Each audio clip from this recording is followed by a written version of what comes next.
What's up, everybody? Welcome back once again to another episode of Axel's Analysis. As always, I am your host, your Indian Informer, and your NXT nerd. I got that the wrong way round, but who gives a shit? I'm Axel Mulligan, as always. Hope you're all enjoying the weekend. Hope you've all enjoyed the wrestling week. I mean, Ring of Honor, decent show to start off 2015. I thought it was, the in-ring stuff was brilliant. I'll get onto that a little bit later on. I've not seen Raw, which isn't anything out of the unusual. Not seen SmackDown or Main Event or Superstars. The only two shows I've really watched actually is Ring of Honor and NXT. The WWE Network, they got going. They got going over here in the UK a little bit earlier than expected. Well, 6 days earlier. They were due to be released on Monday, the 19th of January. Turns out they released it on this past Tuesday, so the 13th of January. No idea as to why, but I'm not complaining because I've been just, fucking the hell out of it, really. I've been watching things like old Nitros, old Raws, pay-per-views. I've been watching the Monday Night War series. Probably watched about half a dozen episodes of that so far. That's really compelling stuff. That's brilliant. It'd be good if they could get that onto TV. I remember they did the Monday Night War documentary probably about 5 or 6 years ago, probably a little bit longer than that actually now.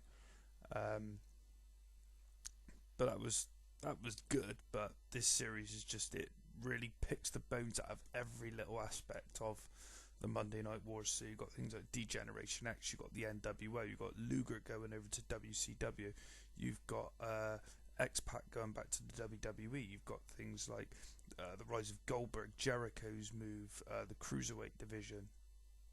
Just so many aspects to it. It's, if anybody's not seen it who has got the WWE Network, I really do recommend it. It's a fantastic watch.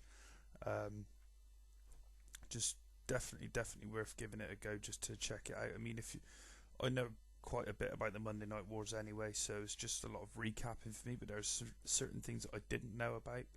I didn't realise that Bret Hart didn't actually want to leave the WWE and to go to the WCW, but there you go. Everybody learns something new. I'm a bit of a wrestling nerd. We all learn something new. So yeah, if you've not checked that out, give it a watch. It's definitely worth a go. Kick things off this week. NXT, as always. Commentary team was Rich Brennan, Alex Riley and Renee Young. And I can't help but think that Renee Young, and I know I used to give her a lot of shit in the past, but she's actually come into her own in the last 6 or 7 months or so. And she's actually carrying this team now. Don't really like Alex Riley, as I've mentioned a lot in the past. And Rich Brennan, as I said, he's not gotten any worse, but he's not gotten any better since he's debuted. But yeah, I'm hoping they're going to do something with the announced teams, because I can't sit listening to Rich Brennan every week. Every other week was fine, but every week, no. And I've had people telling me, oh, he's a nice guy. He's off. Yeah, he might be a nice guy, but I'm an asshole. So NXT this week kicked off with Tyson Kidd versus Finn Balor. It was sort of to end their mini rivalry, I suppose you could call it. That was a really good way to kick off the show. I do think that Finn needs to face paint, if anything, for his entrance, because with the dramatic music that he's got and the dramatic, I don't know what the word to use, the animations that he comes out with, the movements, the dramatic movements, and the way he goes about his entrance, he really does need that face paint every time. I think it was brilliant at TakeOver, Our Evolution, but I really do think that he needs it full time. Why they've not gone with that, I don't know, but hopefully they will do moving forward, because it just really adds something new to him. Not new to him personally, but obviously adds something new to NXT, because it's not something that we've seen before in NXT. He brought it out at Our Evolution. Everybody's jaws just hit the fucking floor. All the women just exploded. There you go. Why they're not using it, as I say, I don't know. And it is a shame, really. It just feels a bit empty without it. My one worry for this match was that they wouldn't give them long enough. And right off the bat, as soon as Kidd hit the ring, or as soon as the match started, sorry, Finn hit a running drop kick and he went up top, and I thought, fucking hell, not just 2 moves, no. Thankfully it wasn't. Tyson Kidd managed to avoid it. And we got a really good wrestling match. I thought, they probably got given sort of 12 minutes or so to actually show what they can do. I think the last match that they had was too short. Obviously it got interrupted. I think it was by the Ascension interrupted it. They really got a chance to show what they could do, and it really sort of bodes well for the future with these two. I'm not expecting Finn to last in NXT for too long, and Tyson Kidd's obviously he's moving back to the main roster anyway. But they put on a really fun match, and it all ended. Tyson had the sharpshooter locked in, but Finn eventually managed to get to the rope, and as he did, he sort of draped over the bottom rope, and Tyson jumps over the ropes and looks to hit a guillotine leg drop. Misses because Finn rolls out of the way, and he drags him back into the ring by his, in the reverse DDT position, and he hits that reverse DDT / reverse brainbuster that he's used recently. Hit the double foot stomp, 1, 2, 3. Finn Balor picks up the win to end this little rivalry. It was expected that Finn was going to pick up the win here. It wasn't. It was pretty much a foregone conclusion. I think that he was going to end the rivalry on top, and rightly so as well. Tyson Kidd, he's had a good run in NXT for the last 6 or 7 months now. But it was a nice way to end it, I thought. It's a match that I'd like to see on the main roster, but I wouldn't like to see it wasted, because not many people put their eyes on the products of superstars and main event. I'd rather it was on SmackDown or on Raw or on a pay-per-view. It's got that kind of feel to it. It's got to be on one of the bigger shows. You can't have this on a B show. You've got to have it on one of the main shows for me. But I'm imagining that this is the last of Tyson in NXT. I don't see any reason for him to hang around, because the reason he was sent back down there is to re-establish himself, and he has re-established himself. He's back on the main roster. He's teaming with Cesaro, and there's just no reason for him to stay down there now. So he's had a really good run the last 6 or 7 months, as I say. Really hoping he does move up, and I wouldn't mind seeing them as tag team champions, maybe challenging the Usos at WrestleMania. That could be a fun match to watch. But as I say, he served his purpose down in NXT now. It has been really good fun. It's been good for him as well. It's been good for him. It's been good for the fans. It's been good for NXT. It's been good for the wrestlers that have worked with him in NXT. Guys like Adrian Neville getting to rub shoulders with a guy who spent a long time on the main roster. It just helps bring out something new in these guys. Adrian Neville, Sami Zayn, Tyler Breeze as well. He tagged with him a lot. So, fair play to Tyson Kidd. He took a step down after a long time on the main roster, and he needed to. Not to say that it was his fault. It wasn't his fault whatsoever. But he needed to take that step back, re-establish himself, and now we've got a star. Let's just hope that we don't have to see him back down there again in the next couple of years for the same reasons, because no, he doesn't need to be back down there at all now, I don't think. It's similar to Cesaro earlier last year, before Arrival. He was down there establishing himself. He had those great matches with Sami Zayn. As soon as that feud was over, straight back up to the main roster and making some big waves up there. Obviously won the Andre the Giant Memorial Battle Royal. It's a nice little bit of sort of poetic justice for the two now, because they're teaming together, and as I say, I'd like to see them win the tag team championship. Whether they do or not remains to be seen.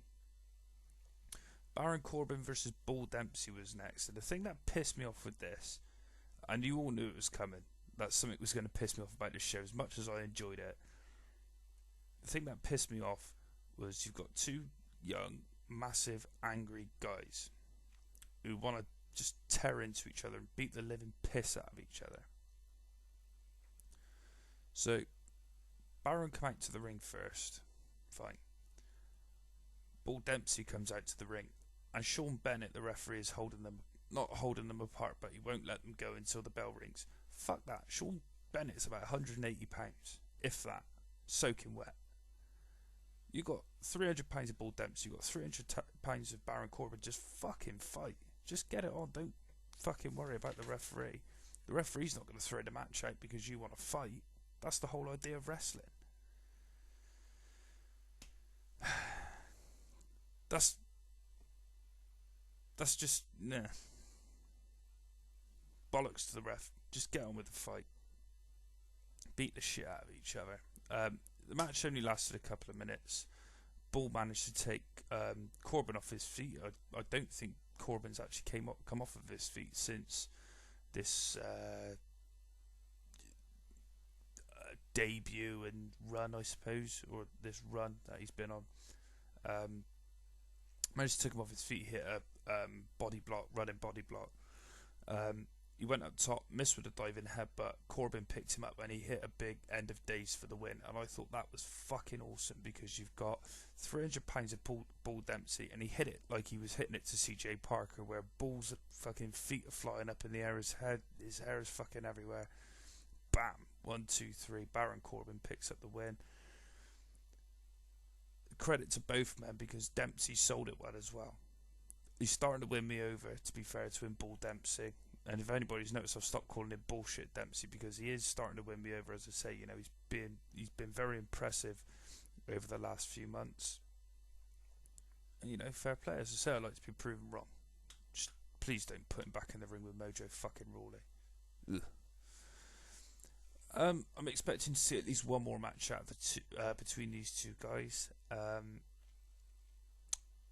But if they do have another match, I'd like to see it go a little bit longer. Because what we got here, we got about a 3-minute match, but it was pretty good for what it was. So as I said, I'd like to see a longer match just to see what they can do, because we don't know enough about either man yet, because they're only wrestling short matches. And I'd like to see more of Baron Corbin because we saw a lot more from him than what we've ever seen. You know, normally it's just been a snake eyes and fucking end of days. It's just, that's not going to help anybody. I'd like to see him, you know, maybe give him a 7 or 8 minute match. See how that goes. Wherever they go with it, again, it's just one of those things with WWE. There's lots of things that you'd like him to do that they don't, for whatever reason.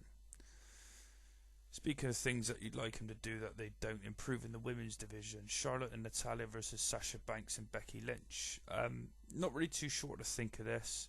4 good wrestlers, but there were some sloppy spots, and I would say caused by Charlotte, the women's champion.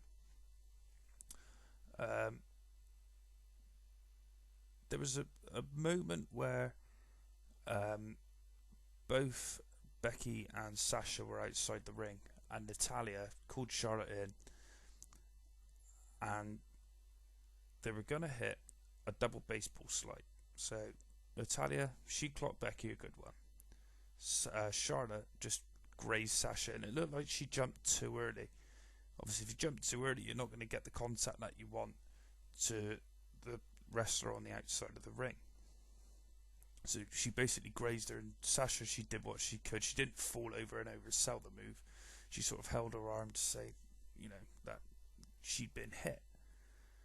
But it kind of left Sasha in a bit of an awkward position, really, because Natalya went on the attack to Becky to get her back into the ring, being, you know, those two being the legal wrestlers. And Sasha was there just giving her shit, you know, verbally. You know, normally somebody would, they should have called it on the fly, where Sasha would have gone after Natalya and Natalya knocked her down with a right hand or something. I don't know. But it's just that one baseball slide that was missed made that little part of the match look sloppy for me.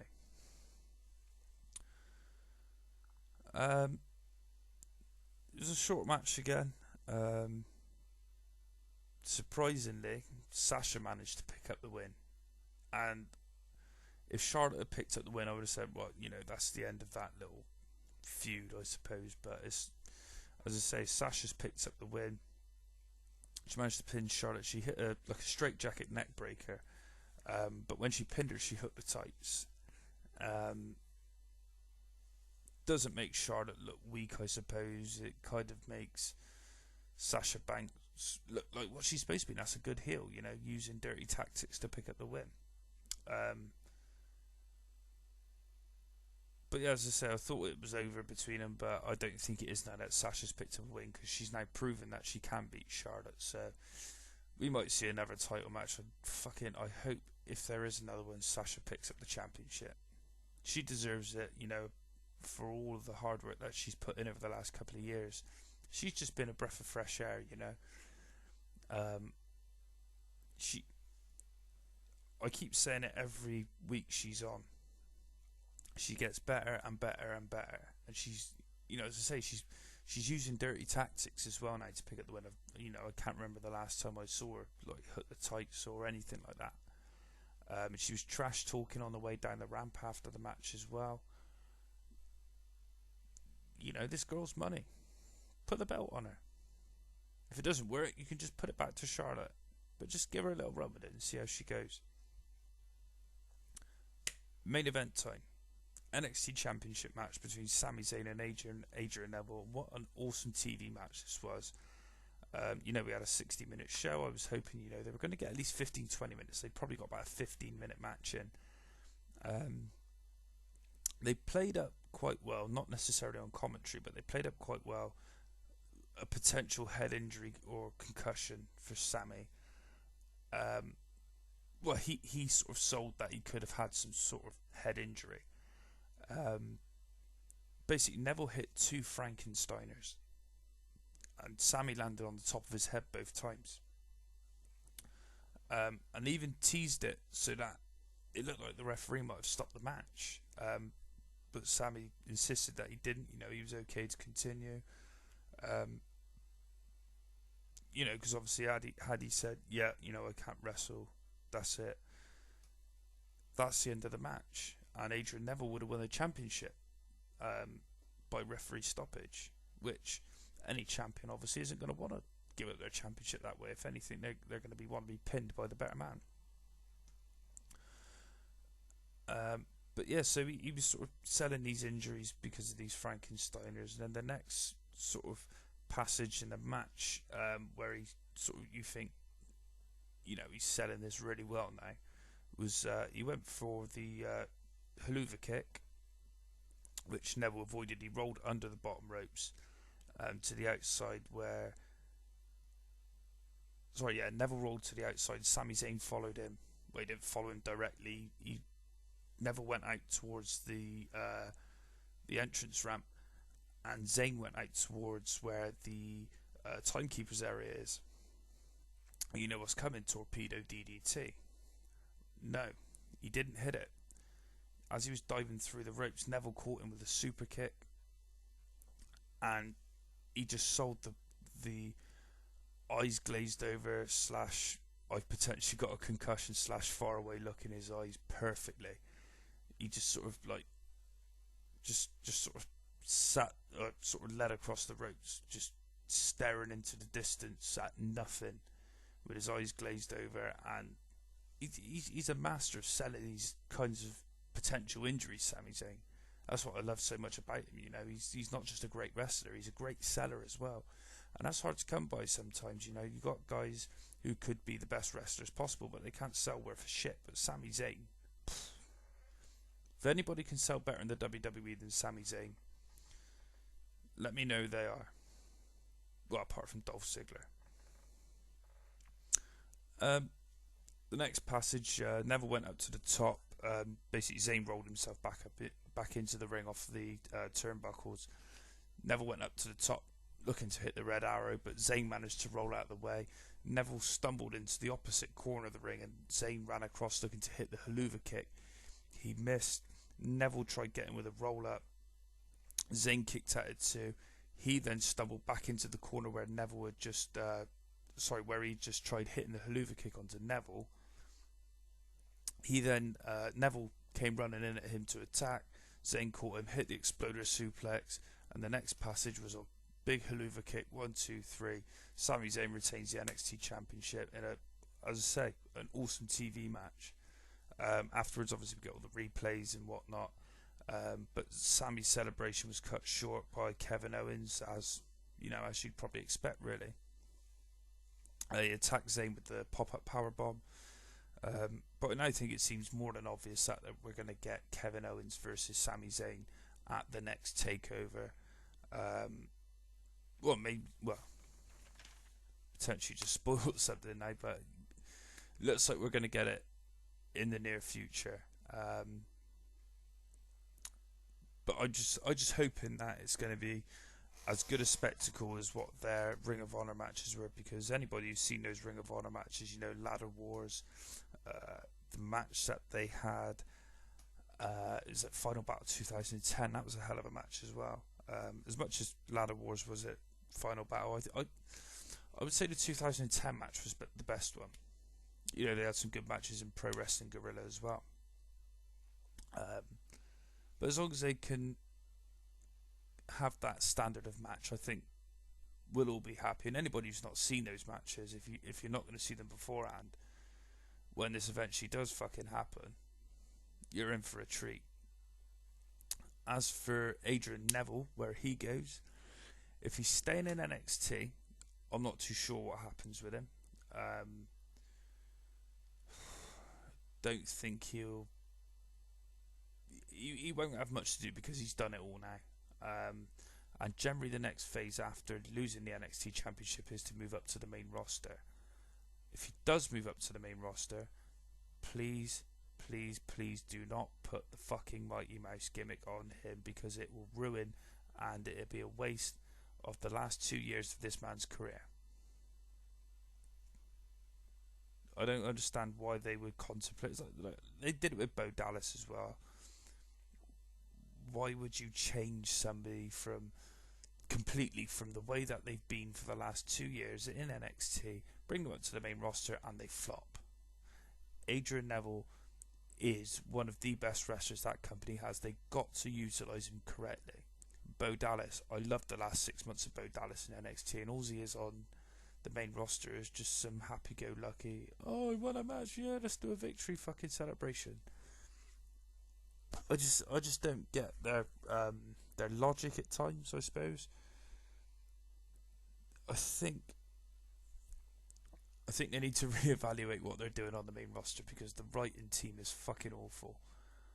Well, I dare say it's Kevin Dunn and Vince McMahon, a lot of it. Vince, he's sort of going back to the 80s in a way, because you got teams like Los Matadors. You could compare that to Tito Santana, who was El Matador. You've got like Goldust and Stardust. As much as Goldust has had that gimmick for the last 20 years, Stardust is taking Cody Rhodes back 35 years. It's just not a fun gimmick anymore. It wasn't to begin with.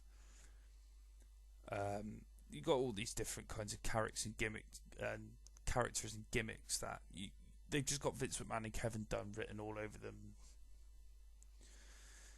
It's a shame, because they do like to ruin a good wrestler every now and then, don't they?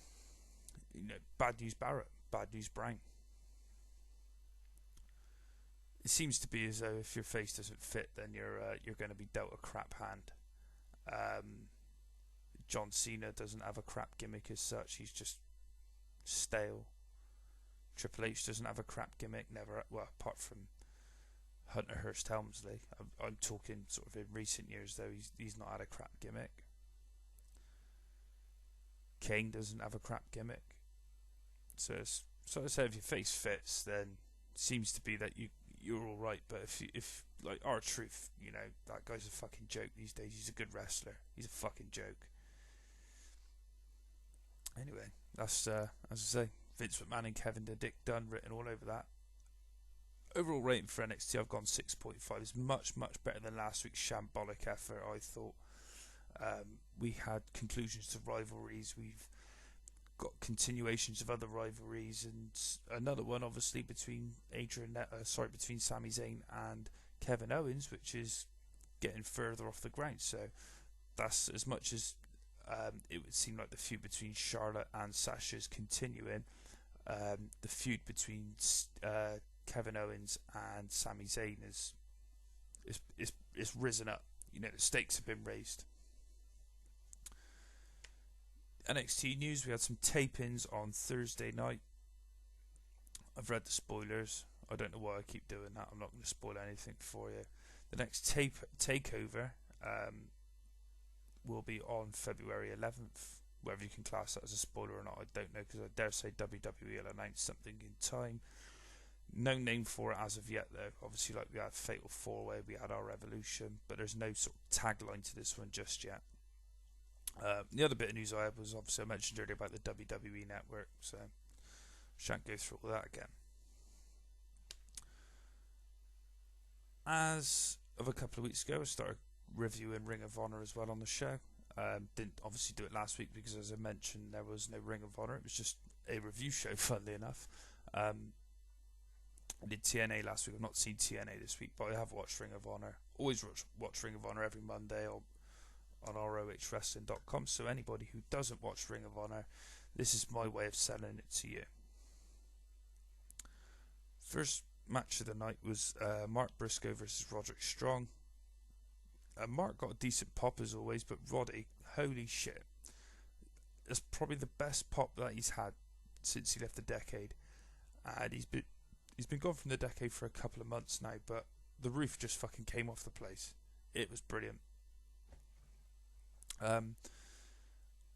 Something I've always thought about with Mark Briscoe is, because he's obviously quite eccentric. It's often forgotten how good of a wrestler he is. Everyone just sees Chicken as a joke character, but I think a lot of people forget how good of a wrestler he is and how good of a wrestler he has been for the last 6 or 7 years. I would actually say he's a better wrestler than his brother, and that's not doing a disservice to his brother at all, because he's a fantastic brawler. It's just Mark is the much better wrestler. But I think Jay kind of gets the rub of the green.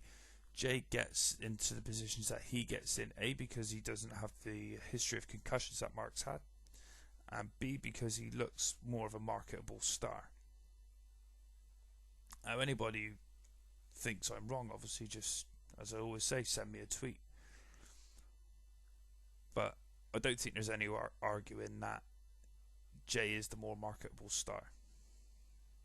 If there is, as I say, let me know what your opinion is. The one bad thing about this match was the end. It was a really well wrestled match all the way through, but the end of it was just too sudden. You had Mark, who was in the midst of hitting redneck kung fu, and it was weird, because Roddy just sort of he's taking redneck kung fu, and then he comes out of nowhere with a knee, forearm smash, and he hits the backbreaker. It just didn't make much sense to me why they did it that way, but it kind of works for Roddy's sake, where it shows that he can finish a match out of nowhere. And it seems as though they're trying to rebuild him and rebuild his credibility to maybe make him the Ring of Honor, well, not necessarily the World Champion, but get him back in the title picture. So as much as it works for Roddy, it didn't really help Mark at all, I didn't think. But it didn't make much sense why they did it that way. After the match, Roddy got on the mic and he said that 2015 will be the best Roderick Strong we've ever seen, and he'll regain his crown at the top of Ring of Honor. But he made sure that Mark stayed in the ring, or whether that's for him to say, right, you go back and tell your brother what I've just said, or if it's just a case of maybe Mark's looking to get into that contention as well for the World Championship. And Roddy's saying, if you're in my way, I'm taking you down. Nigel McGuinness was in the ring for the next segment, and right off the bat he makes the main event of this show, Elgin versus Hansen. And he says it'd be a number one contenders match for the Ring of Honor World Championship. After that, he calls out Tommaso Ciampa to inform him of the decision taken from when he accidentally hit the referee at Final Battle. So Tommaso comes down to the ring. Nigel goes through, he had discussions with the higher ups, telling Ciampa that he put his neck on the line for him, and the eventual decision is that Tommaso gets to keep his job, but there's two things that he needs to tell him. He says the zero tolerance policy is still in effect. That's not going anywhere. And then also Tommaso owes him one. Whether that means... what I can see happening is Nigel turning heel and basically making Tommaso his bitch. And I think that would help Tommaso. It would help build Tommaso, I think. As much as people aren't going to like it because he's not that kind of character, it will help build Tommaso because he'd just eventually turn around and say, fuck you, I'm not doing what you're saying. Whether anybody else sees it like that or not, I don't know. Tommaso said he's fine with that, but says he says he's owed one by Jay Briscoe because he had him pinned on a recent UK tour. They showed some footage after the promo where he had Jay pinned, but there was no referee to make the count, basically. So yeah.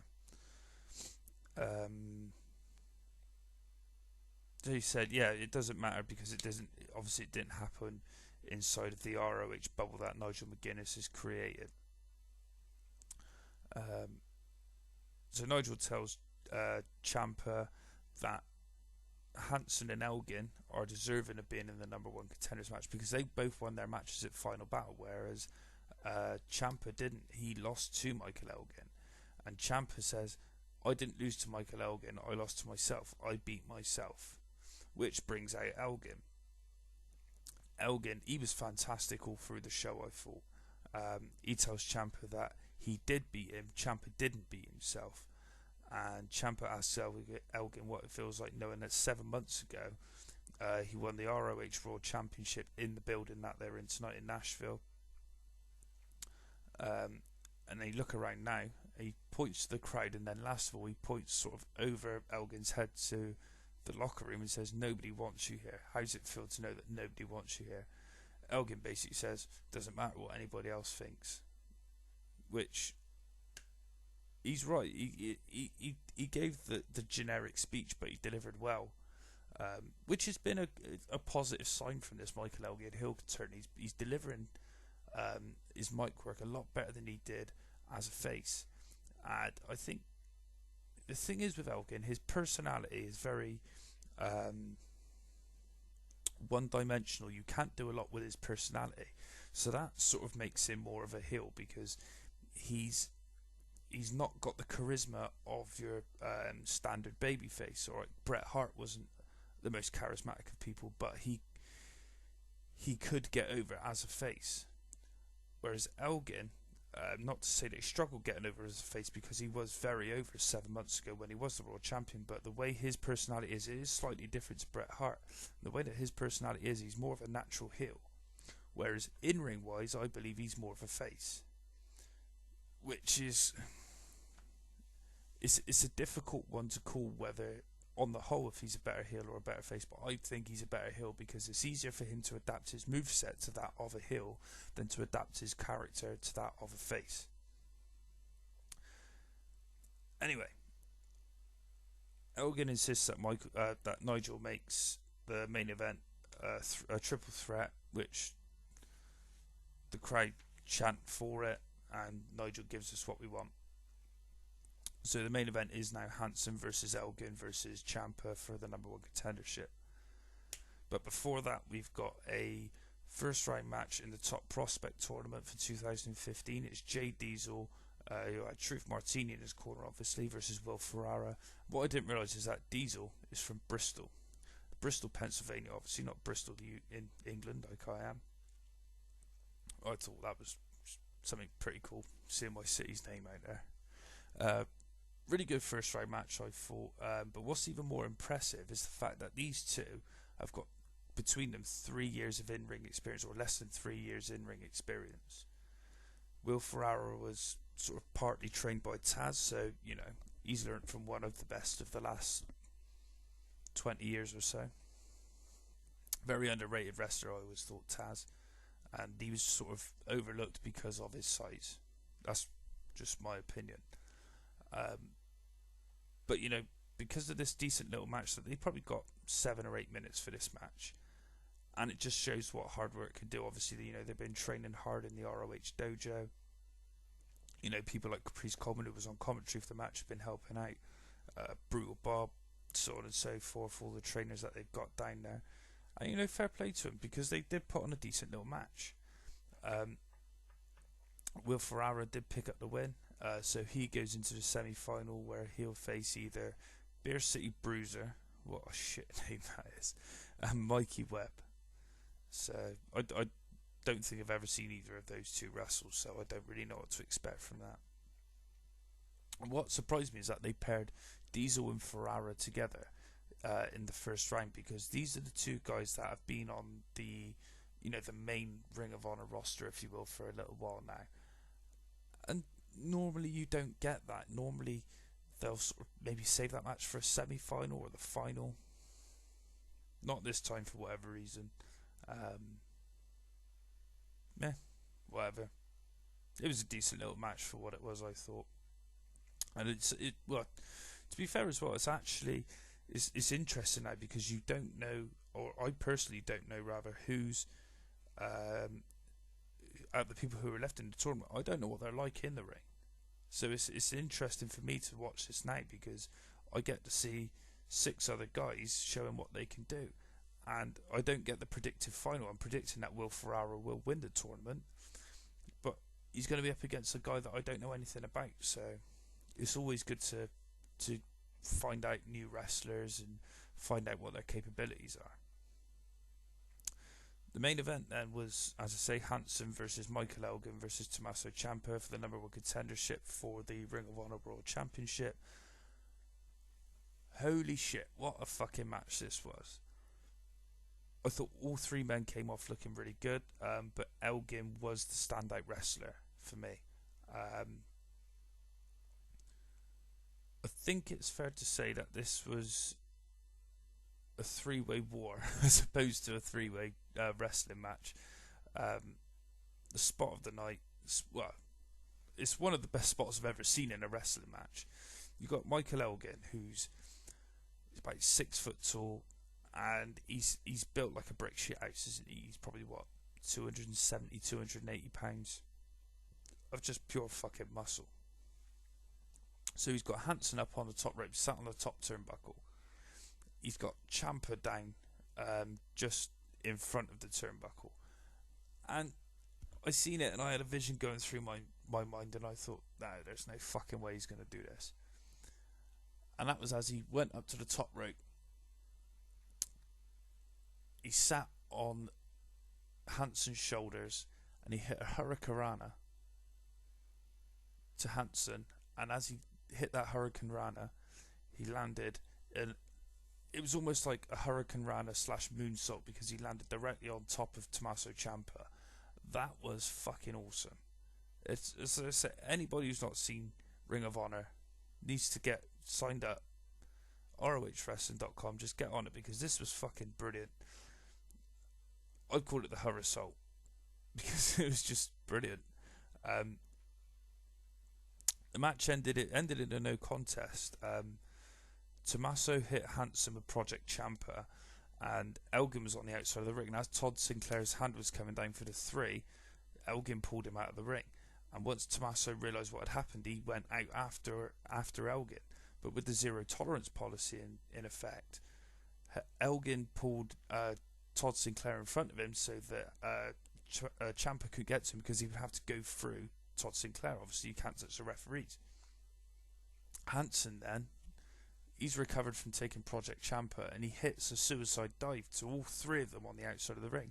And Sinclair got the worst of it, so he's down, and all these 3 guys are just beating the tar out of each other. Paul Turner come down as the extra referee. He threw the match out, basically. The show went off the air. You had Elgin in the ring, basically holding off an attack from Hansen. But what a way to end a wrestling show, because that now leaves it open for who's going to be the number 1 contender. Is it going to be Hansen? Is it going to be Ciampa? Or is it going to be Elgin? Are we going to get a 4-way at the 13th anniversary? Whatever Nigel decides to do with it, I'm sure it's going to be a fucking awesome event. I think a 4-way match would be the good way to go, because at the moment, I think Ciampa's very much deserving of the title. He could win the title, but not pin Briscoe, because they can then keep Briscoe's "I haven't been pinned in however long" intact, and Briscoe doesn't look weak by not being pinned. I gave the show a 7.5 out of 10. Awesome show, and Michael Elgin was just the star of it, and he's looking somewhere near to being back towards his best, where he was when he won the World Championship from Adam Cole last year. Next week on Ring of Honor, you got the debut of Alberto El Patron. He's taking on Christopher Daniels in what should be just, as me and Tim call it, the Randy Marsh moment of the night. There's a couple of independents coming up, companies that I've covered before. FWE, they got their No Limits pay-per-view coming up on February 7th. I had a lot of trouble with that, trying to actually fucking pay for it and buy it, but FWE, I sent them an email, they helped me out with that. So if anybody's listening from FWE, whoever that was, thank you very much. And also House of Hardcore 8, which is at the ECW arena. The matches announced so far for the FWE No Limits pay-per-view, you've got the Tri-Borough champion Paul London taking on Matt Sydal. I'm guessing that's the main event. Drew Galloway versus Matt Hardy. Joey Ryan versus Tommy Dreamer in a Joey Ryan rules match. And I just hope that Tommy Dreamer is not going to put a lollipop in his mouth that's been down Joey Ryan's trunks again. And I hope that he's not going to wipe his ass with the lollipop and put it in Joey Ryan's mouth again, because I've got limits. My limits are, I've got one of the most corrupt senses of humour you'll find, and that was too fucked up even for me. We've got the FWE Women's Champion Candice LeRae defending against Veda Scott. One for you, Tim, because I know you love Veda Scott. We've got the Adrenaline Express versus the Addiction, which should be an awesome fucking match. Juicy Product, which is JT Dunn and David Starr. I've heard of JT Dunn before, but I've never heard of David Starr. Versus Trent, as in Trent Beretta, and Bandito Jr. Taylor Hendricks versus Katarina Lee, the former Katie Lee Burchill. Orange Cassidy versus Robbie E. And Johnny Gargano versus Brian Myers. Brian Myers, the former Kurt Hawkins. So yeah, that's February 7th. That's No Limits 2015 for Family Wrestling Entertainment. I'll be watching it. I'll be covering it as well on this show. Always look forward to to watching FWE events now, because I watched, as I covered the two refueled shows that they did back in, I think it was in October. Just two fantastic events, so I'm now an FWE guy. House of Hardcore 8, there's been no matches announced so far, so on March the 7th, no matches announced so far, but the names announced so far. You got Tommy Dreamer, Team 3D, Mikey Whipwreck's going to be there, and I'm fucking looking forward to that. Carlito, Rhino, Lance Archer. There's no Davey Boy Smith Jr. announced yet, but I'm guessing we'll get a Killer Elite Squad appearance. Maybe a rematch against Team 3D from the last show, and the Young Bucks. But then I think I'd rather see the Young Bucks versus Team 3D. But whether they go that way, I hope they do, because Tommy generally knows what he's doing with these shows. I'm looking forward to it. The last show was brilliant. I'm hoping as well that we get to see Brian Myers versus El Patron, because something kicked off between them last time. I'm hoping Ricardo's going to be there as well, if Alberto's going to be there, but we'll see. It's something to look forward to. March the 7th, as I say. Generally watch these pay-per-views, both FWE and House of Hardcore. You can catch those on rfvideonow.com. Just sign up. Sign up's free. I can't remember the prices for the pay-per-views, but I'm sure they're not too extortionate. That's the end of the show. As always, follow me on Twitter at Axel Mulligan, and my Axel's Analysis Twitter page is at Axel's Analysis. Like the Facebook page, Axel's Analysis, just whack it in your search bar. Shout outs is always going to go underneath in the notes section. Subscribe to the channel, listen to the other episodes that I've done, yada yada yada. You know the score by now, you know how it works. thank you everybody for listening if you're still there, and I'll be back again next week with the NXT review and Ring of Honor as well.